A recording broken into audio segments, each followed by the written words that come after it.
ಮಾಧ್ಯಮಗಳಲ್ಲಿ ನಾನು ಬಹಳ ಬಿಡಿಸಿ ಸ್ಪಷ್ಟವಾಗಿ ಹೇಳಿರುವಂತದ್ದು.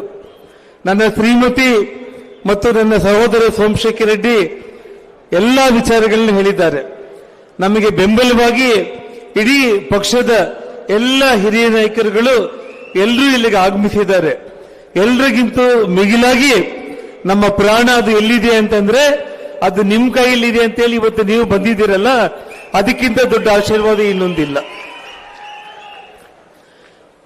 ಬಂಧುಗಳೇ, ಇವತ್ತು ಒಂದೇ ಒಂದು ಮಾತು ನಾನು ಹೇಳಿ ಬಯಸ್ತೇನೆ. ನಾನು ಕಳೆದ 99 ತಾಯಿ ಸುಷ್ಮಾ ಸ್ವರಾಜ್ ಚುನಾವಣೆ ನಂತರ 2004ರಿಂದ 2024 ತನಕ ಕೂಡ ಇವತ್ತು ಬಿಜೆಪಿ ಸಂಸದರು, ಎಂಎಲ್ಎಗಳು, ಜಿಲ್ಲಾ ಪಂಚಾಯಿತಿಯಿಂದ ಎಲ್ಲ ಕಡೆ ನಾವು ಗೆದ್ದಿದ್ದು. ಆದರೆ ನಮ್ಮಲ್ಲಿ ಆಗಿರುವಂತ ವ್ಯತ್ಯಾಸದಿಂದ ಶಾಸಕರಾಗಿರುವಂತ ಈ ಕಾಂಗ್ರೆಸ್ ಕ್ರಿಮಿನಲ್ಗಳು ಇವತ್ತು ಜನಾರ್ದನ್ ರೆಡ್ಡಿನ ಮುಗಿಸ್ತಾರೆ ಅಂತಂದ್ರೆ ಒಂದೇ ಒಂದು ಮಾತು ಹೇಳ್ತೀನಿ ಬಂಧುಗಳೇ, ಇವರ ಕಾಂಗ್ರೆಸ್ ಅಧಿನಾಯಕಿ ಸೋನಿಯಾ ಗಾಂಧಿ, ಸಿದ್ದರಾಮಯ್ಯ, ಇಡೀ ಭಾರತ ದೇಶದಲ್ಲಿ ಎಲ್ಲರೂ ಸೇರಿ ನನ್ನನ್ನು 4 ವರ್ಷ ಜೈಲಲ್ಲಿ ಇಟ್ಟಿದ್ರು ಕೂಡ ನನ್ನ ಮುಗಿಸ್ಲಿಕ್ಕೆ ಇವ್ರ ಕೈಲಿ ಆಗ್ಲಿಲ್ಲ. ಎಷ್ಟು ತೊಂದರೆಗಳನ್ನು ಕೊಟ್ಟರು ಕೂಡ ಎದೆಗುಂದದೆ ನನ್ನ ಬಳ್ಳಾರಿ ಜನರ ನಂಬಿಕೆ, ಪ್ರೀತಿ, ವಿಶ್ವಾಸವನ್ನ ದೃಷ್ಟಿಯಲ್ಲಿ ಇಟ್ಕೊಂಡು ನಾನು ಬದುಕಬೇಕು, ಬಳ್ಳಾರಿಗೆ ಹೋಗ್ಬೇಕು, ಮತ್ತೆ ನಾನು ಸಾಧಿಸಲೇಬೇಕು ಅಂತೇಳಿ ಇವತ್ತು ನಾನು ಬದುಕ್ತಾ ಇದ್ದೇನೆ. ಬಂಧುಗಳೇ, ಇವತ್ತು ನನ್ನ ಮನೆ ಮೇಲೆ ಇವತ್ತು ಆ ಭರತ್ ರೆಡ್ಡಿ ಪ್ರೈವೇಟ್ ಗನ್ಮೆನ್ಗಳನ್ನ, ಪೆಟ್ರೋಲ್ ಬಾಂಬ್ಗಳನ್ನ, ಬಾಟಲ್ಗಳನ್ನ, ಕಲ್ಲುಗಳನ್ನ ತಗೊಂಡು ಬಂದು ದಾಳಿ ಮಾಡಿ ಹತ್ಯೆ ಯತ್ನ ಮಾಡಬೇಕಂತಂದ್ರೂ ಕೂಡ ಈ ಲಜ್ಜೆಗೇಡಿ ಸರ್ಕಾರ 15 ದಿನಗಳಾದರೂ ಕೂಡ ಆ ಭರತ್ನನ್ನ ಅರೆಸ್ಟ್ ಮಾಡಿಲ್ಲ. ಬಂಧುಗಳೇ, ಇವತ್ತು ನಾವು ಯಾಕೆ ಸಿಬಿಐಗೆ ನಾವು ಎಂಕ್ವೈರಿಗೆ ಕೇಳ್ತಾ ಇದ್ದೀವಿ ಅಂತಂದ್ರೆ ಈ ಘಟನೆಯಲ್ಲಿ ಈ ನಗರದ ಡಿಎಸ್ಪಿ ನಂದಾರೆಡ್ಡಿ, ಎಎಸ್ಪಿ ರವಿಕುಮಾರ್ ಇಬ್ಬರು ಕೂಡ ಸೇರಿ ಆ ಭರತ್ ಜೊತೆಯಲ್ಲಿ ಇವತ್ತು ನಮ್ಮ ಮನೆ ಮೇಲೆ ದಾಳಿ ಮಾಡೋದಕ್ಕೆ ಅವರು ಪ್ರಯತ್ನ ಮಾಡಿರೋ ಕಾರಣ ಸಿಬಿಐಗೆ ಎಂಕ್ವೈರಿಗೆ ಆಗ್ಲೇಬೇಕು ಅಂತೇಳಿ ಇವತ್ತು ನಾವು ಆಗ್ರಹ ಮಾಡ್ತಾ ಇರೋದು. ಬಂಧುಗಳೇ, ಇವತ್ತು ಯಾವುದೇ ಒಂದು ಪೊಲೀಸ್ ಅಧಿಕಾರಿಗಳ ಮೇಲೆ ನನಗೆ ಯಾವತ್ತೂ ಕೂಡ ಸಿಟ್ಟನ್ನೋದಿಲ್ಲ. ನಮ್ಮಪ್ಪ ಕೂಡ ಪೊಲೀಸ್ ಕಾನ್ಸ್ಟೇಬಲ್, ಇಲ್ಲಿರುವಂತ ಎಲ್ಲ ಪೊಲೀಸ್ ರೀತಿಯಲ್ಲೇ ನಮ್ಮ ತಂದೆ ಕೂಡ ಲಾಠಿ ಇಟ್ಕೊಂಡೋಗಿ ಕೆಲಸ ಮಾಡಿದ್ದಂಥವನು.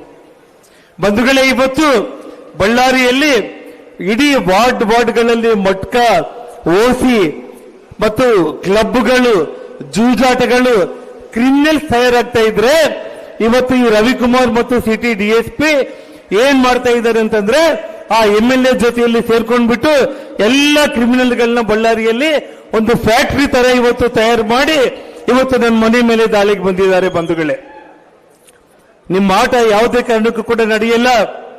ಒಬ್ಬ ಅಮಾಯಕ ಎಸ್ಪಿ ಬಳ್ಳಾರಿಗೆ ಬಂದು 24 ಗಂಟೆ ಕೂಡ ಆಗಿಲ್ಲ.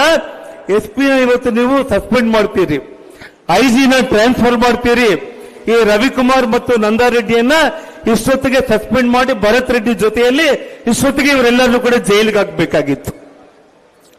ಬಂಧುಗಳೇ, ಇವತ್ತು ಈ ಸರ್ಕಾರ ಸಂಪೂರ್ಣವಾಗಿ ಪೊಲೀಸರ ಕಪಿಮುಷ್ಟಿಯಲ್ಲಿ, ಪೊಲೀಸರ ಮೂಲಕ ಇವತ್ತು ಡಿಕೆ ಶಿವಕುಮಾರ್ ಹೇಳ್ತಾನೆ ಜನಾರ್ದನ್ ರೆಡ್ಡಿಗೆ ಭದ್ರತೆ ಬೇಕು ಅಂತಂದ್ರೆ ಅಮೆರಿಕ, ಚೈನಾ ಮತ್ತು ಜಪಾನ್ನಿಂದ ಕರ್ಸ್ಕೋಬೇಕು ಅಂತಂದ್ರೆ ನಾನು ಈಗಾಗಲೇ ಹೇಳಿದ್ದೀನಿ, ನಮ್ಮ ಬಳ್ಳಾರಿ ಜನರ ಮೂಲಕ ಹೇಳ್ತಾ ಇದ್ದೀನಿ, ನೀನೇನ್ ಕಿಸಿಯೋದಕ್ಕೆ ಇವತ್ತು ಈ ರಾಜ್ಯದ ಉಪಮುಖ್ಯಮಂತ್ರಿ ಆಗಿಲ್ಲಿದೆಯಾ ಅಂತೇಳಿ. ಇವತ್ತು ಬಳ್ಳಾರಿ ಅಂತಂದ್ರೆ ರೆಡ್ಡಿ ರಿಪಬ್ಲಿಕ್ ಅಂತೇಳಿ ನೀವು ಘೋಷಣೆ ಮಾಡಿದ್ರಿ. ಬಂಧುಗಳೇ, ಇವತ್ತು ಮಾಧ್ಯಮ ಸ್ನೇಹಿತರ ಮೂಲಕ ನಾನು ಒಂದೇ ಒಂದು ಮಾತನ್ನು ಹೇಳಬೇಕಾಗುತ್ತೆ. ಇವತ್ತು ಇಡೀ ಕರ್ನಾಟಕ ಕಾಂಗ್ರೆಸ್ ರಿಪಬ್ಲಿಕ್ ಆಗಿ ಇಡೀ ಕರ್ನಾಟಕದಲ್ಲಿ ಇವರ ದೌರ್ಜನ್ಯ, ಅನ್ಯಾಯಗಳು ಇವತ್ತೇನು ನಡೀತಾ ಇದೆ. ನಾನು ಈ ಸಂದರ್ಭದಲ್ಲಿ ರಾಜ್ಯಾಧ್ಯಕ್ಷರಾದ ಸನ್ಮಾನ್ಯ ವಿಜೇಂದ್ರ ಅವರಿಗೆ, ಮಾಜಿ ಮುಖ್ಯಮಂತ್ರಿಗಳಾದ ಬೊಮ್ಮಾಯಿ ಅವರಿಗೆ ಮತ್ತು ಅಶೋಕ್ ಅಣ್ಣನವರಿಗೆ ಎಲ್ರಿಗೂ ಕೂಡ ಇವತ್ತೊಂದು ಮಾತನ್ನು ಹೇಳ್ತಾ ಇದ್ದೇನೆ. ಮೊನ್ನೆ ಆಗಿರೋ ಘಟನೆಯಲ್ಲಿ ನನ್ನ ಪ್ರಾಣ ಹೋಗಿದ್ರೆ ಇವತ್ತು ನಾನು ಈ ವೇದಿಕೆ ಮೇಲೆ ನಿಮ್ಮ ಮುಂದೆ ನಿಂತ್ಕೊಳ್ಳೋದಕ್ಕೆ ಆಗ್ತಾ ಇದ್ದಿಲ್ಲ. ಆದರೆ ಬಂಧುಗಳೇ, ಇವತ್ತು ನಾನು ಬದುಕಿದ್ದೀನಿ. ಇವತ್ತು ಇಡೀ ಕಾಂಗ್ರೆಸ್ ಪಕ್ಷವನ್ನ ಇಡೀ ಉತ್ತರ ಕರ್ನಾಟಕದಲ್ಲಿ, ಕಲ್ಯಾಣ ಕರ್ನಾಟಕದಲ್ಲಿ ರಾತ್ರಿ ಹಗಲು ಹಳ್ಳಿ ಹಳ್ಳಿಗೆ ಹೋಗಿ ಕಾಂಗ್ರೆಸ್ ಪಕ್ಷವನ್ನ ಬುನಾದಿ ಸಮೇತ ನಿಮ್ಮ ಬುನಾದಿ ಸಮೇತ ಕಿತ್ತಾಕಿ ಬರೋ ದಿನಗಳಲ್ಲಿ ಭಾರತೀಯ ಜನತಾ ಪಕ್ಷ 150ಕ್ಕೂ ಹೆಚ್ಚು ಸೀಟ್ಗಳನ್ನು ಗೆಲ್ಲೋದ್ರ ಮೂಲಕ ಬರೋ ದಿನಗಳಲ್ಲಿ ಯಾವತ್ತಿಗೂ ಕೂಡ ಈ ಕರ್ನಾಟಕ ರಾಜ್ಯದಲ್ಲಿ ಕಾಂಗ್ರೆಸ್ ಅನ್ನುವಂತ ಮಾತೆ ಜನರು ಮರಿಬೇಕು. ಆ ಮಟ್ಟಕ್ಕೆ ಇವತ್ತು ನಾವು ಹೋರಾಟ ಮಾಡಿ ಬರೋ ದಿನಗಳಲ್ಲಿ ಪಕ್ಷ ಅಧಿಕಾರಕ್ಕೆ ಬರುತ್ತೆ. ಈಗಲಾದ್ರೂ ಕೂಡ ನಾನು ಹೇಳ್ತಾ ಇದ್ದೀನಿ, ಈ ಸರ್ಕಾರಕ್ಕೆ ತಕ್ಷಣ ಬಳ್ಳಾರಿಯಿಂದ ಈ ರವಿಕುಮಾರ್ ಎಎಸ್ಪಿಯನ್ನ, ನಂದಾರೆಡ್ಡಿಯನ್ನ ಸಸ್ಪೆಂಡ್ ಮಾಡಿ ಈ ಬಳ್ಳಾರಿಯಿಂದ ಹೊರಗಡೆ ಹಾಕಿ. ಆವಾಗ ಮಾತ್ರ ಇವತ್ತು ಬಳ್ಳಾರಿಯಲ್ಲಿ ಶಾಂತಿ ಇರುತ್ತೆ. ನಂತರ ಇವತ್ತೇನ್ ತಾವು ಸಿಐಡಿಗೆ ಇವತ್ತು ನೀವು ವಹಿಸಿದ್ದೀರಾ, ನಿಮ್ಮ ಪೊಲೀಸರೇ, ನಿಮ್ಮಿಂದ ನ್ಯಾಯ ಸಿಗೋ ಪ್ರಶ್ನೆನೇ ಇಲ್ಲ. 3 ಗನ್ಮೆನ್ಗಳನ್ನು ಬಂಧನ ಮಾಡ್ತೀರಿ.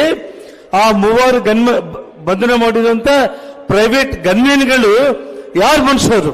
ಇವತ್ತು ಅವನು ಭರತ್ ರೆಡ್ಡಿ ರಾತ್ರಿ 9 ಗಂಟೆಗೆ ನನ್ನ ಮನೆಗೆ ಬಂದು ಪೊಲೀಸ್ ಎಸ್ಕಾಟ್ ಅಲ್ಲಿ ನನ್ನ ಮನೆ ಮೇಲೆ ಗುಂಡುಗಳನ್ನು ಹಾರಿಸಿ ಪೆಟ್ರೋಲ್ ಬಾಂಬ್ಗಳನ್ನು ಹಾಕ್ತಾ ಇದ್ರೆ, ಪೊಲೀಸರ ಕಣ್ಮುಂದೆನೆ ನಡೀತಾ ಇದ್ರೆ, ಇವತ್ತಿನವರೆಗೂ ಕೂಡ ಆ ಒಬ್ಬ ಅಮಾಯಕ ರಾಜಶೇಖರ್ ಆ ಪೊಲೀಸರ ಲಾಠಿ ಚಾರ್ಜ್ಗೆ ಅವನು ಬೆನ್ನು ತೋರಿಸಿ ಓಡೋಗ್ತಾ ಇದ್ರೆ, ಬೆನ್ ಹಿಂದೆ ಅವನ್ನ ಪಾಯಿಂಟ್ ಬ್ಲಾಂಕ್ ಅಲ್ಲಿ ಶೂಟ್ ಮಾಡಿ ಆ ಒಬ್ಬ ಅಮಾಯಕನ್ನ ಸಾಯಿಸಿದ್ರಲ್ಲ.